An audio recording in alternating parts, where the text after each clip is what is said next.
wasaaradda dekedaha ayaa ka qayb gashay isxilqaan ku dhiso dalkaaga taasoo lagu dhisayay maktabka weyn ee qaranka Soomaaliyeed.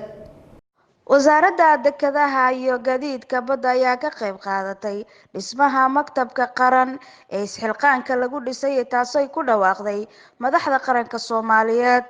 iyadoo hay'adaha dawladda Soomaaliya ay ka qayb qaadanayeen dhismaha maktabka qaran ayaa shaqaalaha iyo howlwadeennada wasaaradda dekedaha iyo gaadiidka badda ay maanta qaateen doorkooda isxilqaan ku dhiso dalkaaga.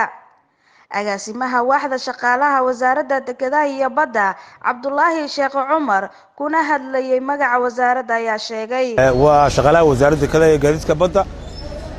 waxaad u jeedaan maanta shaqadii ay qabteen shaqadana hore loo yaqiinay oo ahayd mid wadanka hore loogu dhisay haddana dib loo bilaabay waa ka markeenii toddobaad aan ka qayb qaadanayno howlahan oo aan ka qayb qaadanay golaha murtida ee madadaalada national theaterka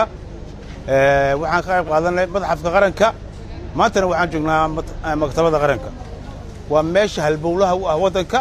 oo aqoonta loogu korsado oo la dhigayo waxyaabaha buugaagta wadanka laga soo saaro ama cilmiga laga zaadsado